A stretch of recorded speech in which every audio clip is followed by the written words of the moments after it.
Thank you very much. I work in the Department of We are and not hearing you very well. Can you just, sorry to interrupt you. okay, I think yes, better. Thank okay. you.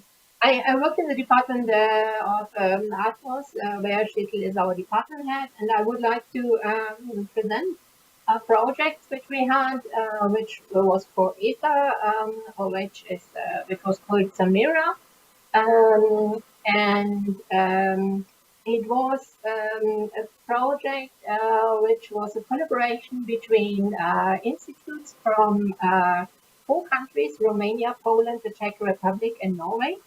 And it had the aim to improve regional and local air quality monitoring through synergetic use of satellite data from in situ air quality monitoring networks, and output from chemical transport models.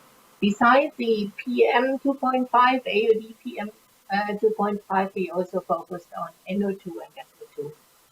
This was a 3-year project with 6 research institutions and 1 SME.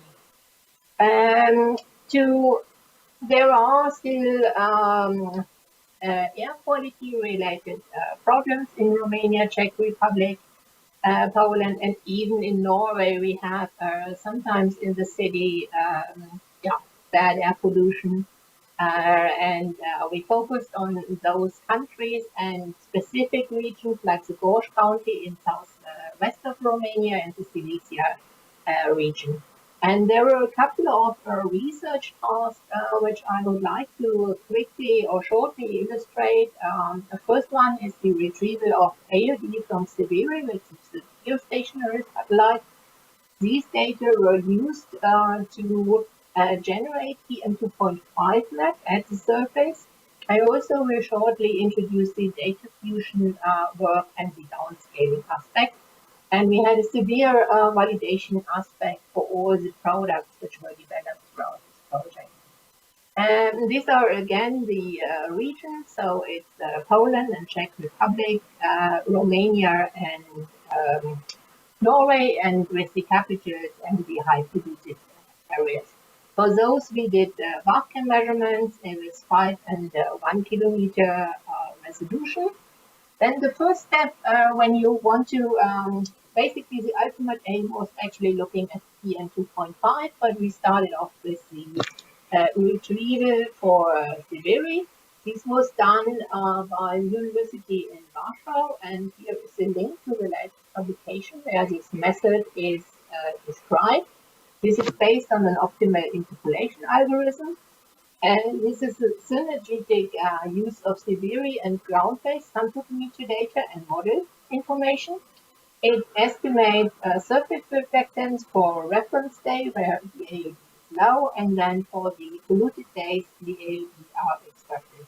There are some limitations for geostationary satellites. So I think we get only data before 10 in the morning and after 2 in the afternoon. Clouds are an effect which inhibit the AOD retrieval and the availability of ground-based data. We had no sun photometer in Czech Republic, and that was actually some problems. And there was a first round with data production, which was for 2014, which we actually used for validation of the product, and then this product is actually produced in near real time at the University of Warsaw. And these are some examples for the Czech Republic. These are 15-minute maps, Romania, Poland, and the important part, it was not only produced the AOD, which is the aerosol optical depth at 635 nanometers, but also the uncertainty. And that is normally quite important if you want to use the data further and just this was validated, and this was the main work now here also published on the University of Cluj in Romania had the responsibility, and they validated or revalidated Siberi AOD and Steroid AOD, Poland AOD network data, and Modis AOD. Against Modis, the correlation wasn't that good. I think against AeroNet, this is basically it doesn't sound like a good, but geostationary AOD retrievers are basically a little bit less good than the like compared to Morris. So I think we were quite happy with these results. But there is a general need for interpretation of AOD retrievers from geostationary satellites. So when having these AOD from the satellite retriever, this was used further by the group in Romania. So and it was a really nice community effort. That every country and every institution did a part of the whole thing.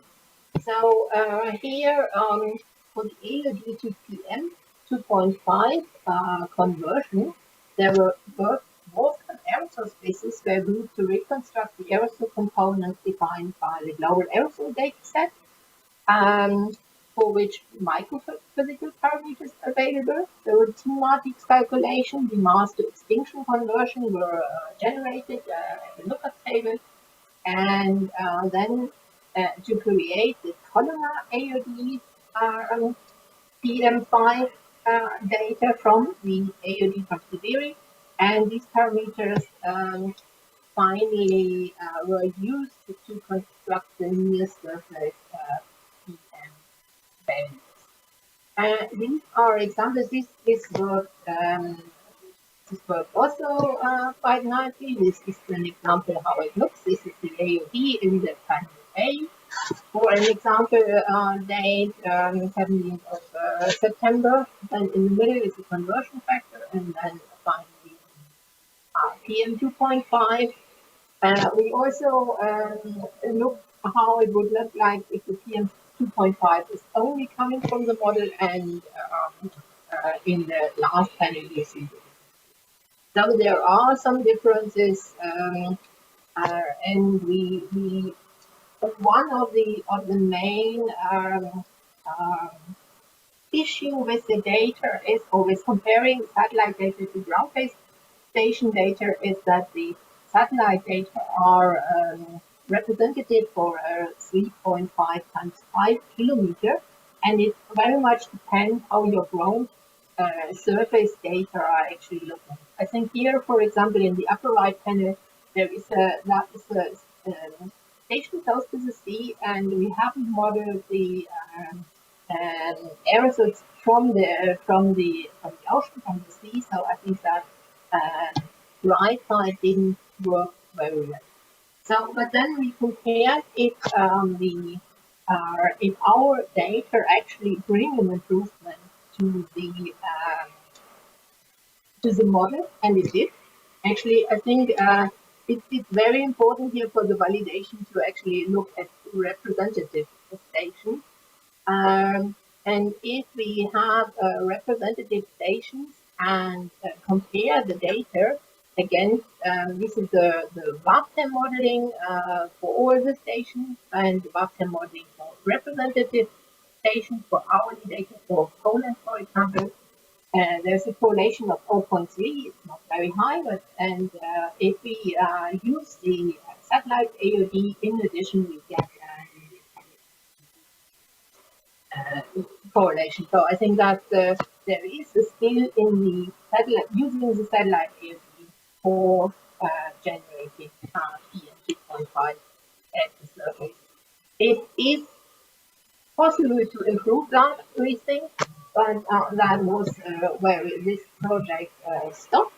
Then I shortly would like to introduce two further activities. We are not only using the satellite data, but we are also using satellite data, model data, and situ data to get the best of all worlds to via data fusion. And that was a large activities which was led by the Czech weather service. I just give you some results here, and also for PM, we found that adding AOD data, the Siberi AOD improves the PM10 mapping. That was true for Czech Republic, the EU for rural and urban background areas. we didn't only look at PM, but we also looked for NO2, and here it's a similar um, result. When looking, this is the total table of the results. We look for NO2 daily, hourly data, SO2 daily, hourly data, PM data, where the AOD was used to in the retrieval, or when the AOD and the T2.5 PM was used in the retrieval. And for many of these data sets, these are in bold, we actually see an improvement. It's not always for all the sites. We looked at RMSE and FIOS, but for many of the results, we could yeah, improve the data set. Then you face another challenge that the tropomy data are 7 times 3.5 kilometers, and that is still too high for air quality applications. This is, for example, a map of Oslo, and you see all the individual sites. So you really want to go higher in spatial resolution. So there was also, and that was led by Philip Schneider here at Milo, a task of downscaling of satellite data. So geostatistical downscaling allows for the increasing of spatial resolution of the Sentinel, and here we use basically NO2 data, and by exploitation the spatial pattern from a high resolution proxy. This was a receiver air-to-point tracing methodology. For that, I give you 2 examples. First of all, we have a very interesting constellation where we have the top only, which has this 3.557 kilometers resolution, but we also have a less resolution data set, which is the only data. From that, we also have NO2, and this was used basically of the validation. So we downscale the only data and compared to the true top only data, and that gives us here in the this was for the Ostrava Katowice region, and we see that this methodology works quite nicely, but it's not. There are also some differences which we obtain. This was actually furthermore developed in a more recent project, which came by and Rio are performing for ESA. And these are in the left side, you see the Sentinel-5 surface, NO2 are the pixels, and then in the right side, you see the downscaled NO2 values. And for that, the episode model was used as a high resolution proxy, and you can very well see the typical hotspot of NO2, and also here a little bit north of Oslo. So there is quite some skill in the use of the downscaling techniques. That brings me already to the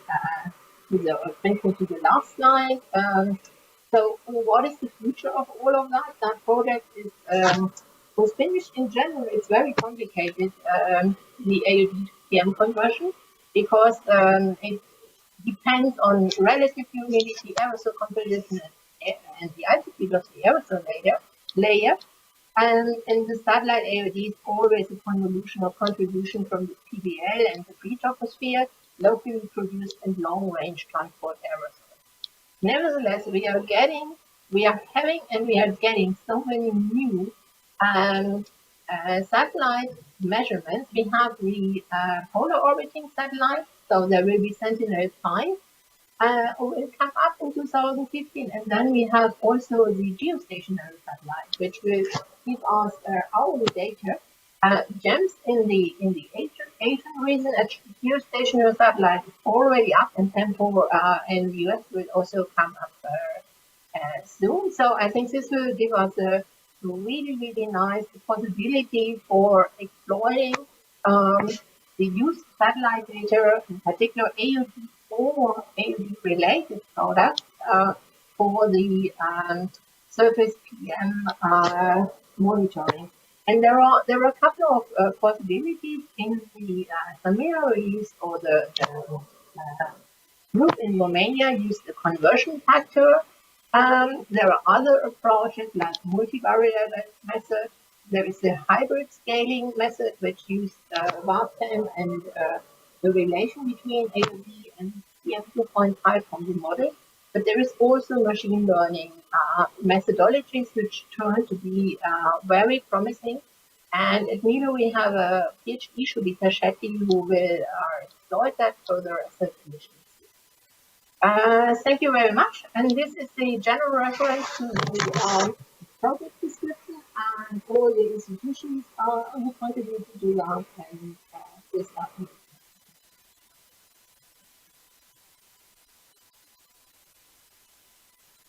Okay, Dr. Kerstin, I would like to thank you for this nice talk, very nice talk. So let's see if we have some comments or questions in the chat.